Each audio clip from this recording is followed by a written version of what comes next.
l'ensemble des acteurs intéressés de près ou de loin par ces questions liées à l'amélioration de nos structures portuaires et de toutes les questions qui touchent aussi dans le cadre du développement des activités du Grand Port Maritime de Marseille.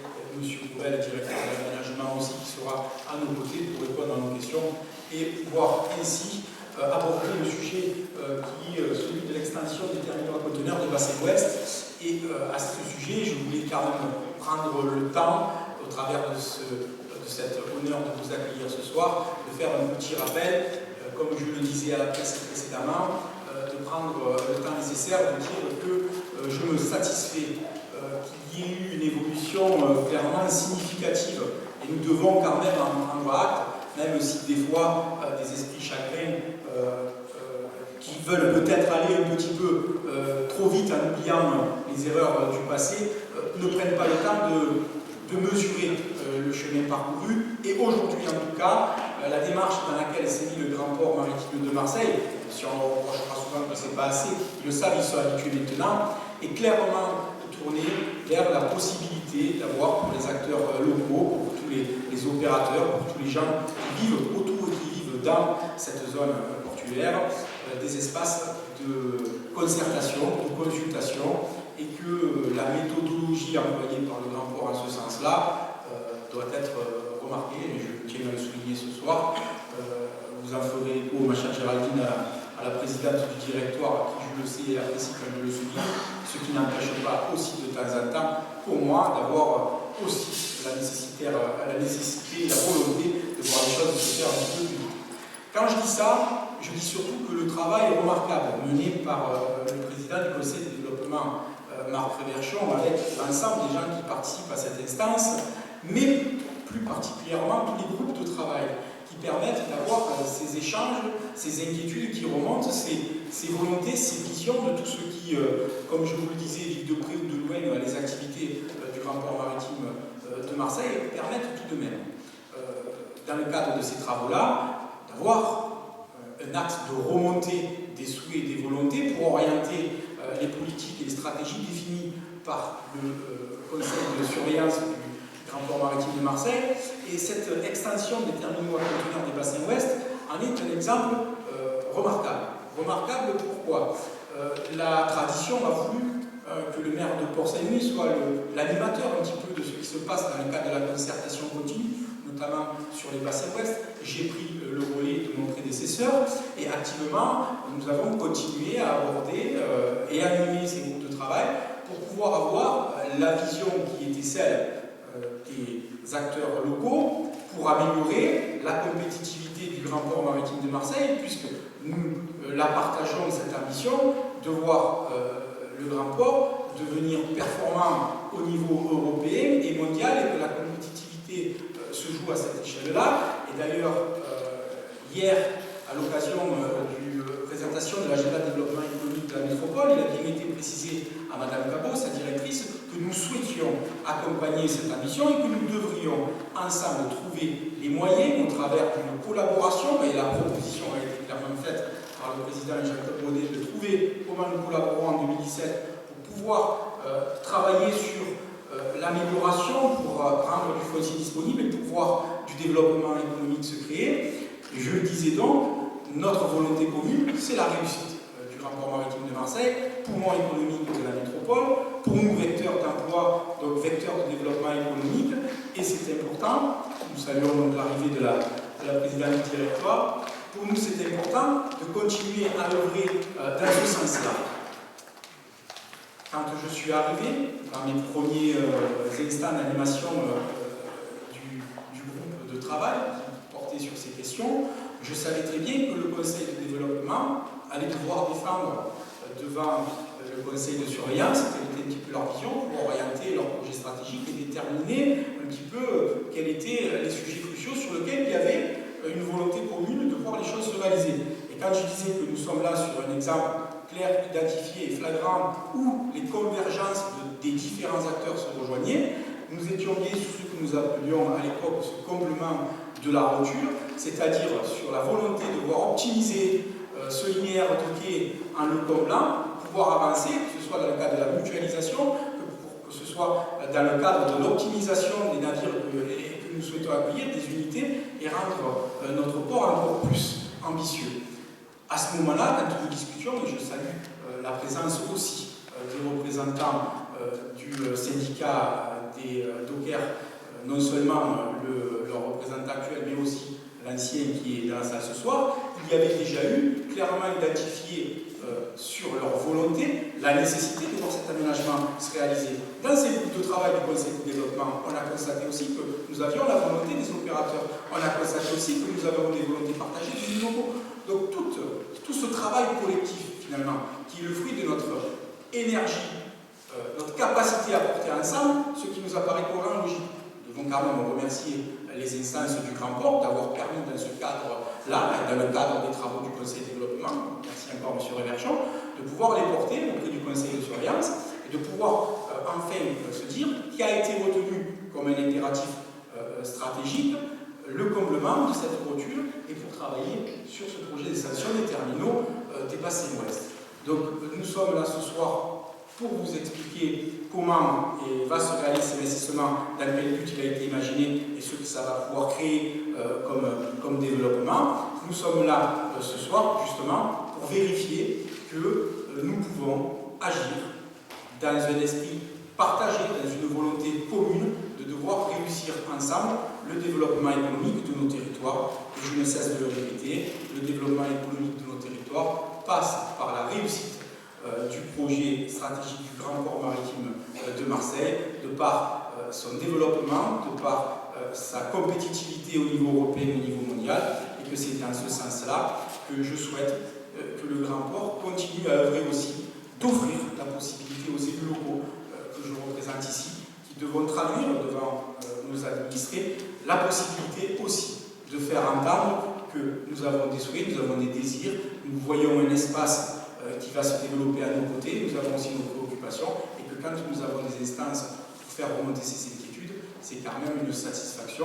Donc sur ce point-là, je dois dire qu'il faut prendre le temps à chaque fois de mesurer l'avancée qui a été faite sur ces sujets, parce qu'il y a des temps fort lointains, mais je l'avais déjà dit en fin d'année dernière à l'occasion de l'anniversaire de la concertation continue, où il était beaucoup plus difficile de se faire entendre. Donc voilà pourquoi je suis ravi que nous multiplions ces rencontres, que nous multiplions ces échanges et que nous multiplions cette possibilité d'avoir les acteurs du Grand Port qui nous présentent leur projet. Et je vous souhaite un bon déroulé à cette réunion, puis me permettrai de conclure les propos une fois que les échanges seront faits. Merci beaucoup.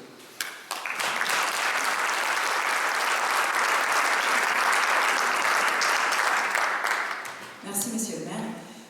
Maintenant, nous allons accueillir à la tribune Madame Capon-Morel, la présidente du directoire du port, Monsieur Elman Jensen, le PDG de SIAD,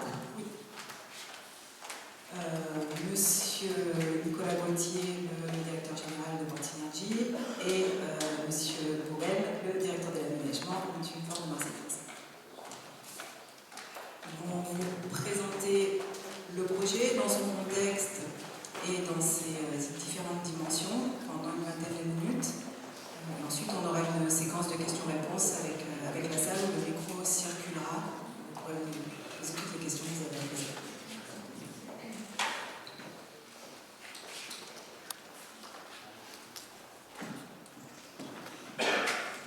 Bonjour à tous. Donc, pour entrer directement dans le vif du sujet sur ce projet d'extension des terminaux à conteneurs des bassins ouest, quelques éléments de contexte sur les évolutions aujourd'hui.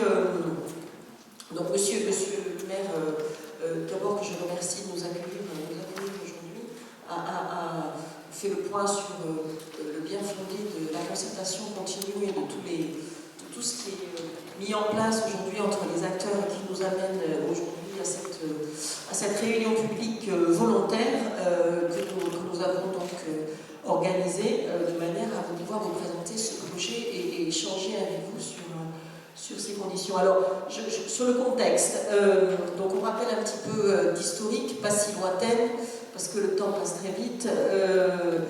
Mise en service de Fosse de Dixelles en 2011.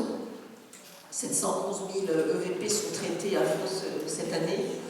avec une croissance qui est depuis a été de 49%, ce qui est en 5 ans assez spectaculaire, puisque nous avons traité 1 million de VP en 2016 sur les terminaux de la Varsovie. Plus d'un million de VP. Donc ça, c'est la croissance qu'ont connu les terminaux des bassins ouest. Croissance qui entraîne avec elle tout un tas de croissance et de valeur ajoutée sur de la logistique, sur du report modal, sur tout un tas d'activités connexes à l'activité même de chargement et de déchargement dynamique. Alors, pendant que ces terminaux de Fos connaissaient cette croissance soutenue, que se passait-il dans le monde international du marché du porte-conteneurs? En 2011, les armateurs qui étaient présents sur la scène internationale travaillaient avec des accords, mais nous n'avions pas encore de grandes alliances vraiment constituées. En 2012, ces alliances se naissent. 6 alliances en 2012, en 2014 4 alliances et demain, en avril 2017, le monde international du transport en conteneurs sera regroupé autour de 3 alliances. L'évolution de ce marché monde a évidemment une importance et des conséquences sur la façon dont, sur la taille des navires, on y reviendra tout à l'heure, et sur la façon dont les standards internationaux en matière d'efficacité et de compétitivité des terminaux sont importants pour nos clients et pour les armateurs. Quelques éléments de contexte sur le trafic en EVP et la croissance des ports français en 2016. Vous voyez que le port de Marseille-Fos, le 2,3% que vous voyez là en croissance pour Marseille-Fos, c'est une croissance globale des bassins Est et des bassins Ouest. Quand on ne considère que les bassins Ouest, la croissance en 2016 a été de 4%. Donc plus 2,3% pour Marseille-Fos. Vous voyez que c'est, si on se compare avec les ports français, à une échelle comparable à la nôtre, on ne trouve guère que le port du Havre. Et dans le même temps où le port de Marseille-Fos voyait une croissance de 2,3% sur ces bassins globalement et de 4% à Fos, le port du Havre, lui, voyait ses trafics décliner de 1,6%. Donc une croissance de notre marché ici qui est supérieure à la croissance du marché français.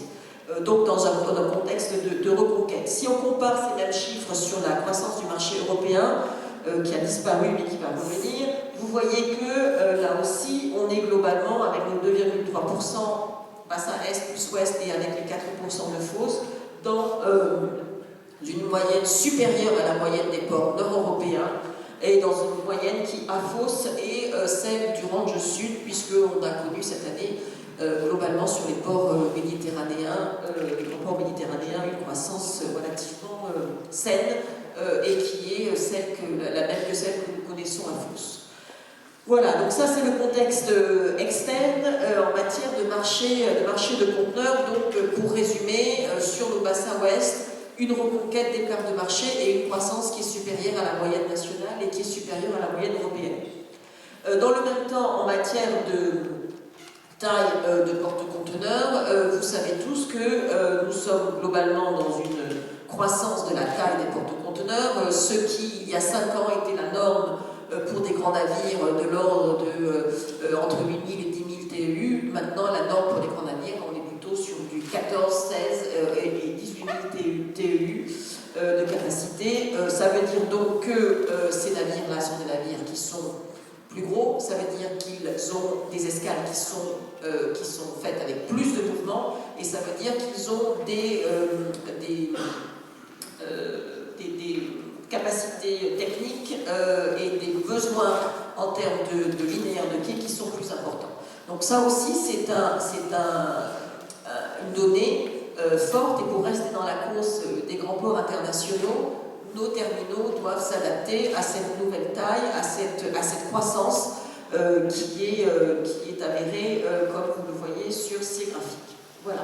Donc aujourd'hui, ces porte-conteneurs qui connaissent de la croissance en taille, en longueur, mais aussi en largeur, avec la nécessité de se doter de portiques qui vont être capables de les opérer de façon efficace, avec une productivité qui augmente, puisqu'il y a de plus en plus de nombre de mouvements à faire par escale. On connaît une croissance du nombre de mouvements par escale sur ces grands navires, et par conséquent la nécessité pour les opérateurs et les manutentionnaires, qui en diront un mot tout à l'heure, de s'équiper avec des moyens de manutention qui sont adaptés à ces grands navires et qui permettent là aussi de donner des garanties opérationnelles qui sont celles qu'on trouve dans tous les grands ports internationaux. Voilà, donc ce contexte évolutif très rapidement, puisque vous le voyez, la scène internationale du porte-conteneur a beaucoup changé depuis 2011. Et donc, dans cette évolution très rapide qui a été connue, plus le fait que nos bassins ont bénéficié d'une augmentation considérable du nombre d'unités que nous traitons, et donc de cette attractivité de nos installations portuaires, nous a amené à travailler sur ce projet de jonction des terminaux, des conteneurs des bassins ouest. Donc vous voyez où est-ce que nous nous situons, hein, nous sommes en Darse 2. Vous connaissez tous ce lieu, cet endroit entre les deux conteneurs.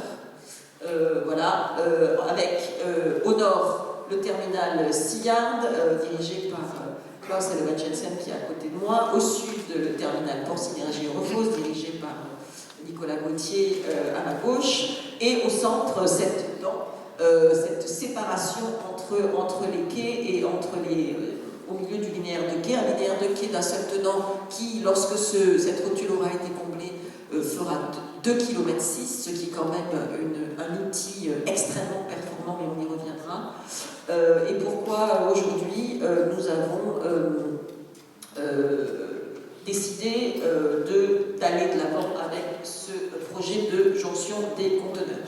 Donc sur la partie technique, je vais donc maintenant passer la parole à Monsieur Pobel qui va vous expliquer en détail ce que nous allons exactement faire pour faire en sorte que ces deux terminaux se rejoignent et que nous ayons un linéaire de quai d'un seul tenant à cet endroit. Je vais vous présenter le projet. Le projet consiste à combler cette discontinuité et à réaliser un quai de 240 mètres entre les deux terminaux, et ensuite également de réaliser les terre-pleins qui sont en arrière de ce quai sur une surface plus de 8 hectares. C'est la réalisation de ces terre-pleins seront à la charge de l'opérateur du terminal. Alors je vais vous présenter un espèce de phasage du chantier. Dans un premier temps, réalisation d'une digue, donc avec un approvisionnement de matériaux, la constitution de la digue. Ensuite, vous avez la réalisation du quai. Pourquoi est-ce qu'on constitue la digue? C'est pour pouvoir travailler en milieu terrestre et éviter de réaliser des travaux maritimes. Donc, ensuite, vous allez remblayer entre la digue et le terre-plein qui est déjà réalisé. Ensuite, vous allez enlever la digue qui était devant le quai. Ensuite, vous allez réaliser la voie de roulement arrière. Parce que pour pouvoir faire passer des portiques, pouvoir opérer des portiques, les portiques roulent sur des rails. Ces rails, il y en a un qui est sur le quai et un qui est sur une voie arrière. Et donc, on a besoin de réaliser cette voie de roulement arrière. Et ensuite, bien entendu, il faut revêtir tout cet espace avec des enrobés. Les chiffres clés, donc c'est à peu près 200 m3 de remblai, donc à la fois pour constituer la digue, environ 16 000 tonnes de béton et 4 000 tonnes d'acier qui seront mises en œuvre pour réaliser ces 240 mètres de quai et le remblai constitué. Donc juste pour vous donner une petite photo, aujourd'hui c'est 240 mètres avec 85 mètres de large, c'est ce qu'on va combler en réalisant donc ce quai. Pour vous donner un état d'avancement du projet, le projet a fait l'objet de l'opération d'investissement a été validée par le conseil de surveillance le 2016. Le projet a été présenté au Conseil de développement fin septembre 2016. Et les aménagements les travaux qui sont considérés, notamment la constitution d'une digue alors que les deux terminaux à côté vont être toujours sous exploitation, on s'est assuré d'obtenir un avis favorable de la commission nautique pour pouvoir réaliser les travaux dans de bonnes conditions. Donc les objectifs du projet, bien entendu, comme l'a évoqué Madame la Présidente, c'est bien entendu d'augmenter la capacité du terminal et de faciliter en fin de compte les échanges entre les opérateurs. Tout à l'heure, Madame Cabot parlait de la taille des navires pour pouvoir travailler, comme on dit, des navires. On a besoin de mettre plus de portiques sur les navires pour pouvoir réaliser tous les mouvements durant une escale. Donc on a besoin d'augmenter cette productivité de navire et donc de faciliter les échanges et faciliter les mouvements des portiques qui roulent sur les rails.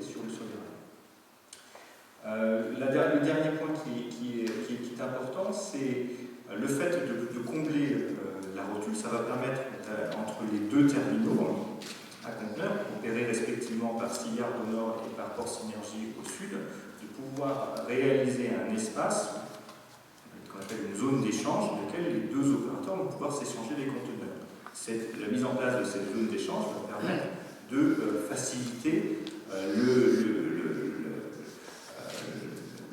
déplacement de la marchandise dans des meilleures conditions. Aujourd'hui, ces mouvements entre terminaux se font donc à l'extérieur, via des transporteurs. Ça a un coût, et ce coût grève en fin de compte l'efficacité et l'attractivité en fin de compte de la place portuaire pour passer d'un terminal à l'autre. Et demain, ce sont des opérations qui seront facilitées avec la mise en place de cette zone d'échange et qui permettra également de faciliter les possibilités, notamment pour les barges et pour les bonnes possibilités. Alors, quelques chiffres clés. Donc, on parlait tout à l'heure de 230 mètres de quai. Donc, ça va porter donc, le linéaire des quais à conteneurs à un peu plus de 2,6 km d'un seul tenant. Une cote de dragage de 17 mètres côte marine. Des charges de portique de 150 tonnes par mètre linéaire. Des charges d'exploitation qui sont de 4 tonnes par mètre carré. Et donc, ce qui permettra, in fine, d'augmenter la capacité des terminaux en surface et en fonctionnement de l'ordre, estimé entre 20 et 30%. Donc là, vous avez là, vous avez quelques images de quelques très gros porte-conteneurs qu'on a eu l'occasion de voir, on verra bientôt à Fos. Alors, les travaux, donc aujourd'hui, vous avez, on vous a montré, vous avez un espace qui est vide, qui est sous l'eau. Donc là, on va vous présenter les travaux là en coupe. On va réaliser donc, une digue.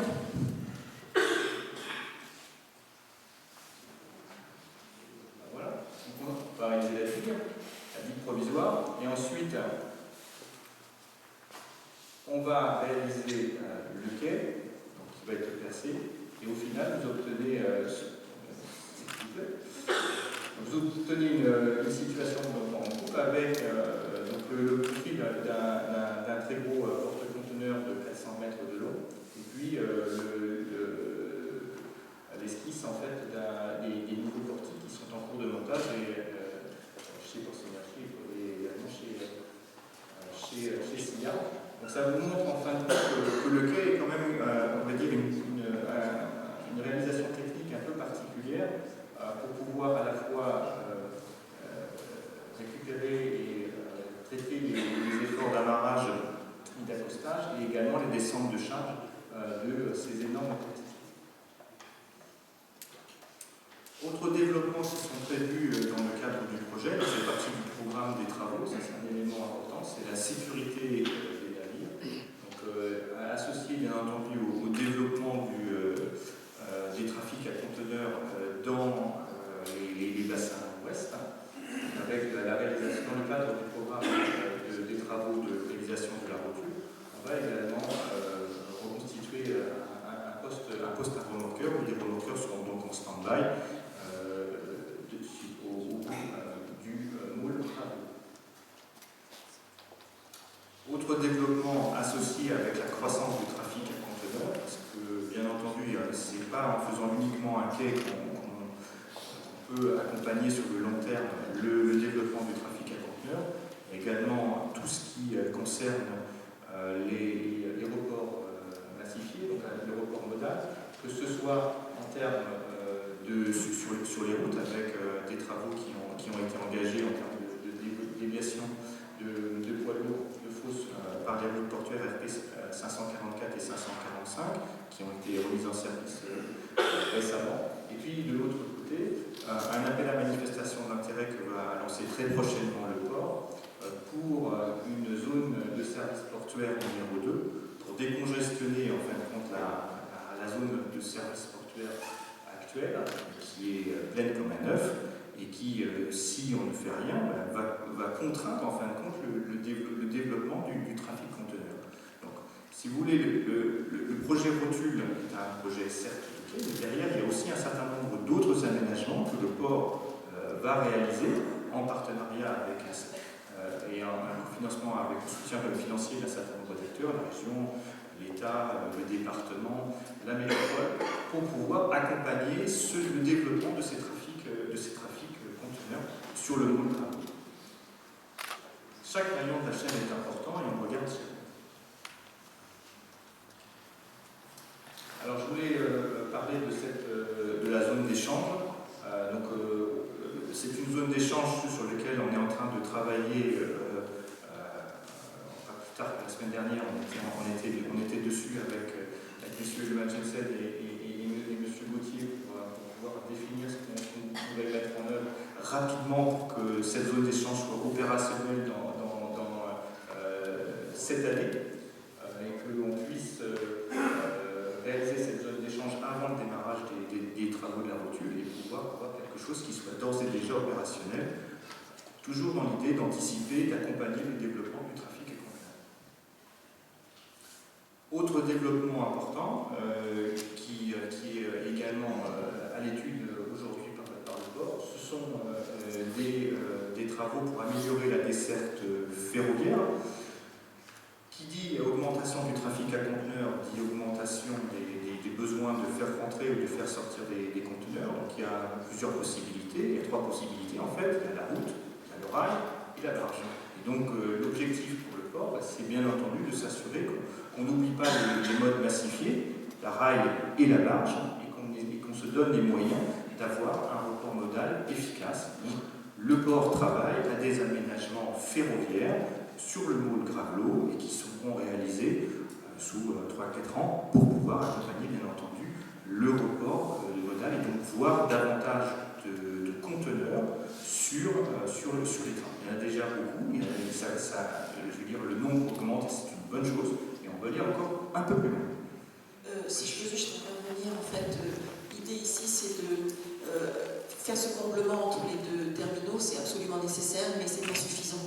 Et que donc ça s'inscrit dans une démarche globale du GPMM et des partenaires de la place portuaire pour pouvoir accompagner évidemment ce qui se passe sur les quais, mais aussi ce qui se passe en amont ou en aval, ça dépend de quel côté on se place, mais pouvoir s'assurer qu'à la fois sur les zones de service portuaire, à la fois sur la possibilité de report modal, on pourra gérer convenablement ces conteneurs supplémentaires que le comblement entre les 2 terminaux va nous aider à générer et à traiter mieux et plus efficacement, mais il faut aussi que toute la partie internant, toute la partie de pré- et de post-acheminement puisse accompagner évidemment cette croissance et ce mouvement, et donc on s'en donne les moyens avec un programme qui ne se limite pas à cette rotule, mais qui comprend un ensemble d'aménagements complet autour de cette Darse 2 et notamment qui fait la part belle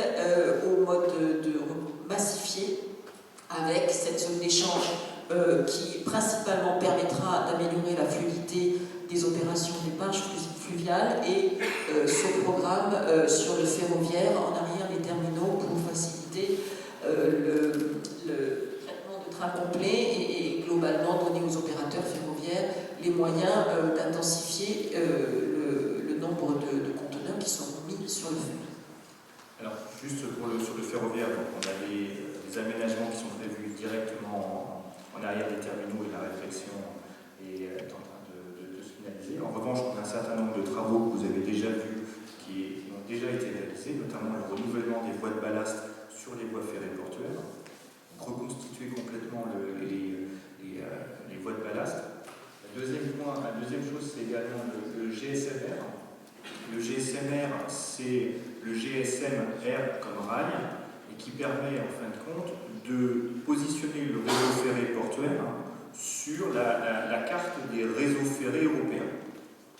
Donc ça veut dire que demain, on va avoir des trains qui viennent d'Allemagne, et des trains qui peuvent venir de Belgique, et des trains qui peuvent venir de Suisse, par exemple, et qui peuvent arriver directement. Et grâce à ce GSMR, eh bien, on pourra les accueillir. Point également sur les réseaux ferroviaires, ils adorent les acronymes.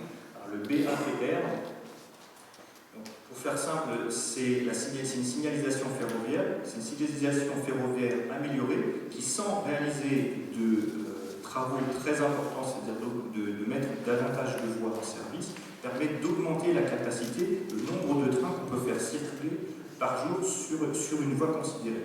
Donc en modernisant en fin de compte la signalisation ferroviaire, on a pu être en mesure, dans quelques mois, de pouvoir multiplier par 3 la capacité à faire passer des trains sur le réseau ferré portuaire. Donc tout ça, ce sont des éléments qui participent de l'amélioration de la desserte ferroviaire et qui permettent de donner les moyens aux terminaux, aux chargeurs, aux clients du port, d'avoir des infrastructures de bonne qualité, qui soient interopérables au niveau européen et qui permettent d'avoir ce surplus de capacité pour pouvoir progresser. Je vais peut-être laisser messieurs. Merci. Alors, la présentation qui vient d'être faite par le port maritime de Fos-Marseille est très complète, donc je vais pas revenir sur les détails des différents projets. Si on peut juste revenir sur la slide 17, je voudrais donner 3 éléments. D'abord, un élément de contexte global du projet, un élément sur le projet lui-même, et puis un élément sur les investissements qui vont être réalisés parallèlement à ce projet. Donc d'abord, sur l'élément de contexte lui-même, je pense que si on est là aujourd'hui pour lancer cette opération publiquement, le comblement du quai entre les 2 terminaux, c'est un excellent signe. Ça veut dire que l'activité se développe et qu'on a besoin, en sus des quais qui existent déjà aujourd'hui, de 300 mètres de quais supplémentaires pour continuer le développement. Aujourd'hui, comme ça a déjà été dit, il y a à côté Port Synergie, donc en bas à droite de cette image, 1600 mètres de quai, et côté Sillard, 800 mètres de quai, donc il y a déjà 2400 mètres de quai sur le terminal, sur les terminaux. Et si aujourd'hui on est là pour parler d'une nouvelle extension, ça veut dire que, comme vous voyez sur ces images, les terminaux à conteneurs sont aujourd'hui bien pleins et que l'activité est en forte croissance. Il y a des chiffres qui ont été donnés tout à l'heure pour ce qui concerne Port Synergie Eurofos depuis 2011. Pourquoi 2011? Parce que c'est la mise en œuvre de la nouvelle organisation sur les terminaux français.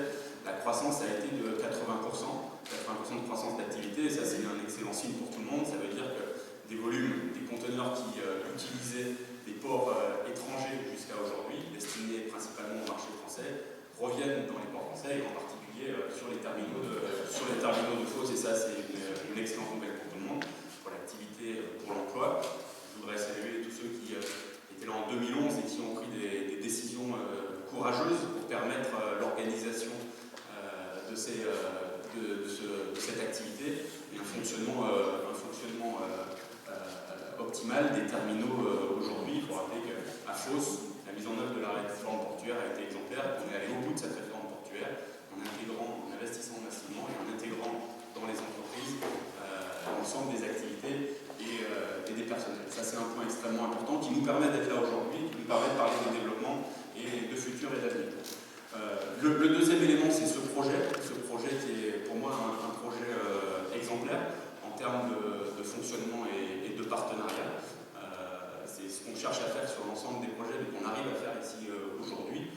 C'est de l'investissement public-privé-privé, puisqu'on voit qu'on va avoir de l'investissement du grand port maritime avec ses partenaires publics, qu'on va avoir au même endroit de l'investissement des deux partenaires privés de part et d'autre, et qu'on va réussir à réaliser ici un projet global. Donc, le quai qui va être réalisé, comme l'a montré tout à l'heure M. Cobel, qui va être réalisé par le grand port maritime, et puis la zone à l'arrière du terminal qui va être développée par Port Synergie Eurofos, avec la constitution d'une zone d'échange, comme l'a dit M. Cobel, qui est ici en vert, qui va permettre dès à présent, sans attendre la réalisation du quai, qui viendra dans plusieurs mois maintenant, on va pouvoir dès à présent mettre en place une continuité entre les terminaux et donc échanger des conteneurs, mais aussi des investissements de part et d'autre de ce quai de la rotule, où les opérateurs ont investi massivement. Donc je laisserai Claude Selman présenter les investissements de SIAR, bien entendu. Et pour ce qui concerne le port Synergie Eurofos, pour vous donner un ordre de grandeur, toujours depuis 2011, qui est cette date référence pour l'activité des terminaux, il y a environ 150 millions d'euros qui ont été investis sur ce terminal, et directement, on va dire, lié au projet de la rotule, donc au projet de comblement de ce quai, c'est environ 45 millions d'euros qui sont investis. Donc les 45 millions d'euros, vous les retrouvez ici, qui sont détaillés. C'est l'acquisition de deux portiques géants qui sont aujourd'hui quasiment achevés. Le transfert de ces portiques vers le quai va commencer demain. Le premier devrait être transféré dès dimanche et le deuxième dans la semaine qui suit.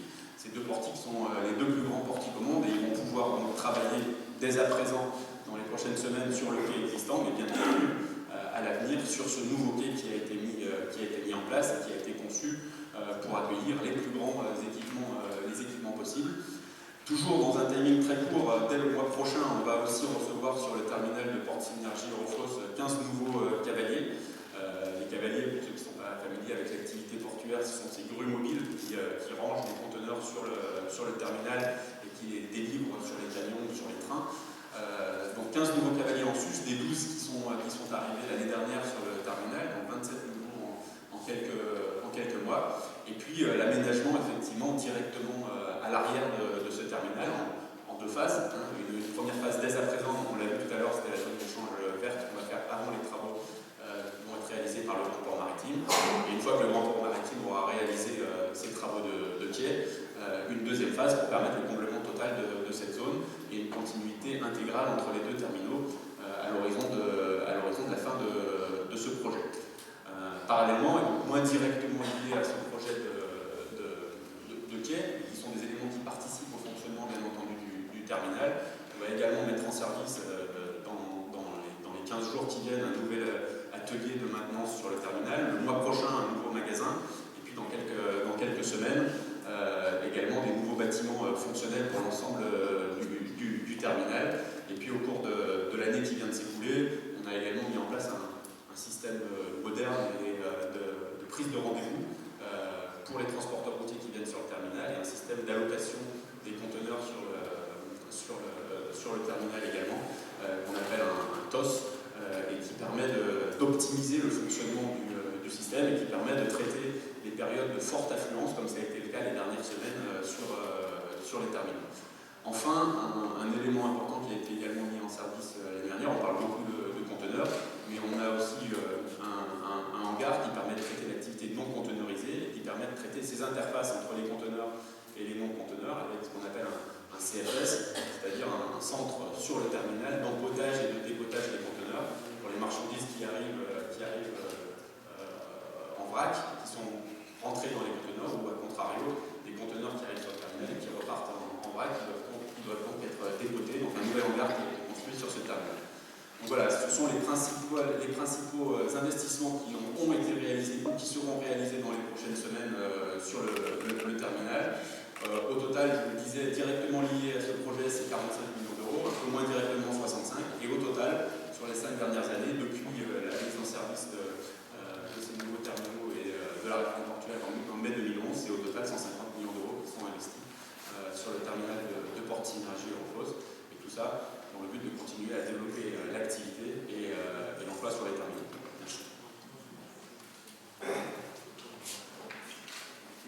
Donc, votre trois compatriotes français ont presque tout dit. Moi, je vais rajouter quelques petits éléments pour SIARD.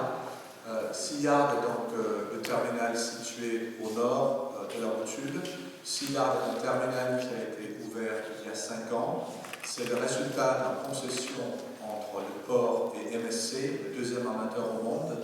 MSC, par la suite, a créé une société dans laquelle il y a aussi le groupe Maersk, numéro 1 mondial comme actionnaire, et les Chinois de chez COSCO. Ces trois actionnaires ont construit ce terminal pour une somme totale d'environ 80 millions d'euros, et ce terminal est donc opérationnel depuis 5 ans. Il est vrai de dire que la majorité des investissements côté SIARD ont été faits déjà à la construction de ce terminal qui est toujours considéré flambant neuf. La contribution de notre société au projet de la rotule, c'est surtout, je dirais, un état d'esprit très positif. On reconnaît que la construction de la rotule, c'est quelque chose de bien pour la communauté portuaire. Il y a des personnes qui y travaillent. C'est quelque chose de positif pour les développements. C'est aussi quelque chose de nécessaire pour les développements. Madame Cabot a parlé de la taille croissante des navires. Ce qu'il faut comprendre, c'est que la taille des navires continue à grandir, mais le nombre d'escales que font un navire dans une rotation entre l'Asie et l'Europe n'augmente pas. Cela veut dire qu'il y a une plus grande concentration de volume à charger et à décharger par escale, mais il n'y a pas plus de temps. Donc, il faut plus de portiques, il faut plus de capacité portuaire pour gérer ces navires grandissants. Donc, il est vrai que Port Synergie et SIARD, chacun de son côté, a pris l'initiative d'investir dans des portiques. Le port, en quelque sorte, a poussé derrière avec le projet de la rotule qui arrive et qui verra, nous le souhaitons, le jour d'ici 2 ans, 2 ans et demi. Et l'investissement que nous faisons actuellement de portiques va effectivement nous permettre de louer des portiques à l'un comme à l'autre afin d'optimiser l'opération de ces navires-là. Donc c'est aussi une nécessité pour faire face à la croissance des capacités navales actuellement. Donc voilà, SIARD poursuit ses petits investissements au niveau du renouvellement de nos cavaliers et les autres investissements, mais je dois dire qu'on est un terminal relativement huilé, bien huilé au niveau de fonctionnement et au niveau des installations. Merci.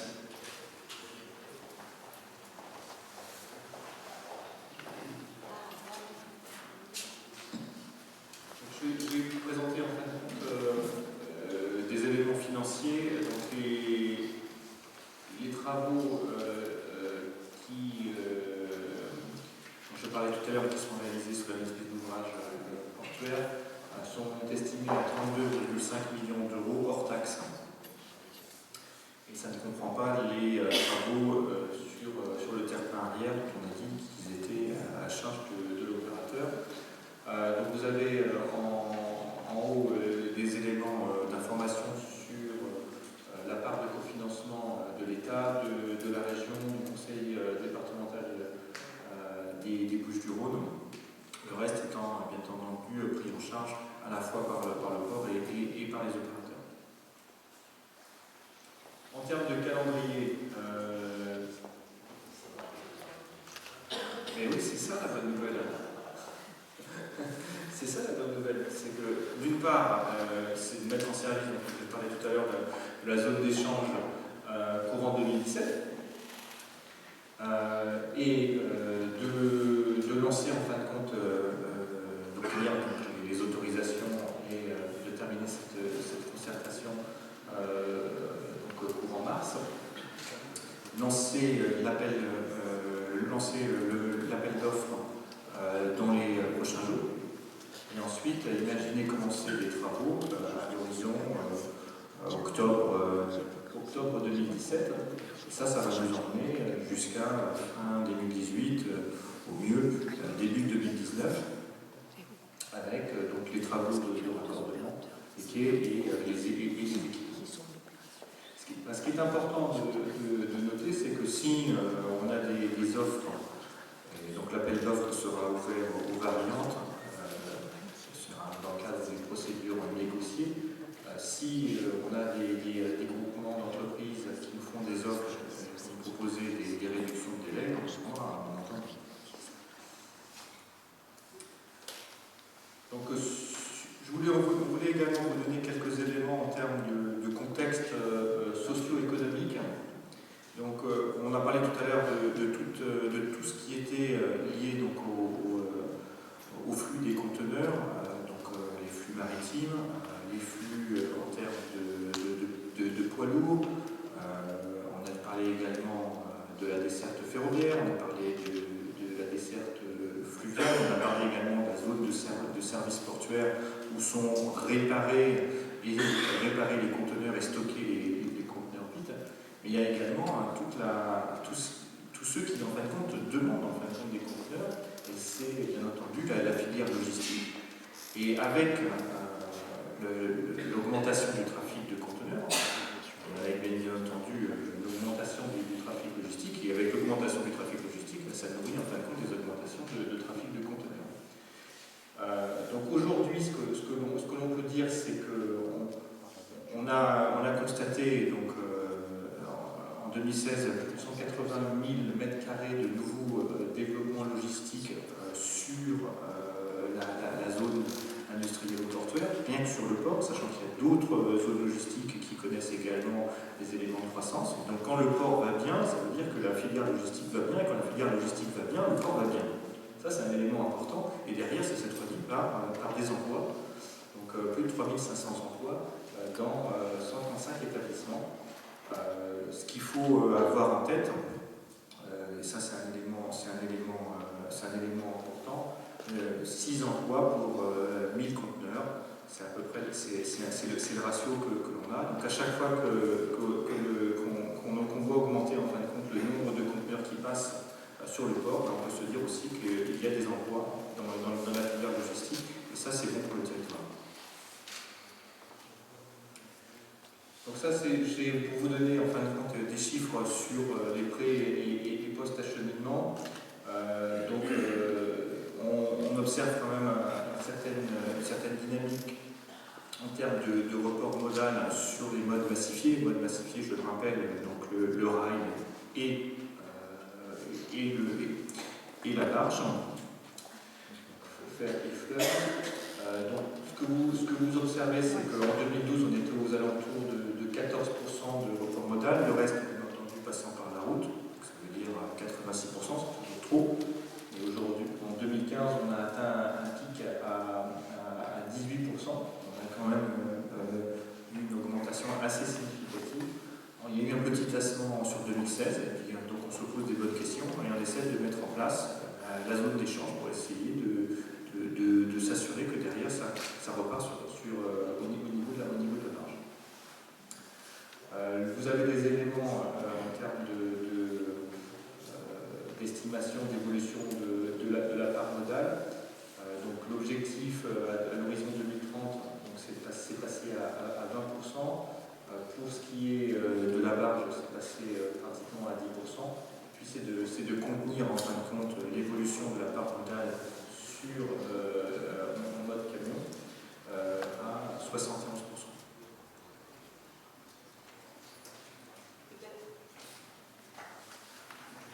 Juste donner quelques perspectives sur le fluvial. On a voulu un peu préciser parce qu'il y a parfois peut-être des interrogations sur les chiffres que vous avez vus là, un fluvial qui est à 8% et dont on vous prédit avec grande fierté qu'il sera à 9% en 2030. Et vous voyez, franchement, l'ambition, elle n'est pas forte. En fait, il faut placer dans le contexte du marché atteignable par le fluvial. Aujourd'hui, nous disposons à Fos de la grande chance d'être en embouchure du Rhône, et ce report fluvial nous permet d'aller presque jusqu'à Dijon. Et aujourd'hui, dans le domaine conteneurisé, il faut que vous regardiez la progression du fluvial, non pas par rapport à la progression globale du nombre de conteneurs qui sera traité sur le terminal, mais par rapport au marché qui est atteignable. il est évident que des conteneurs qui rentrent à Marseille pour aller à Toulouse ou à Bordeaux, malgré tous nos efforts, on n'arrivera pas à le mettre sur le fluvial parce que le relais fluvial géographique n'existe pas. Donc le marché atteignable du fluvial, c'est la région Auvergne-Rhône-Alpes, et donc c'est un corridor le long de l'axe rhodanien qui passe notamment par la plateforme de Lyon, mais aussi qui va jusqu'à Paris. Donc aujourd'hui, nous on estime que environ 300 000 EVP, aujourd'hui en 2016, vont sur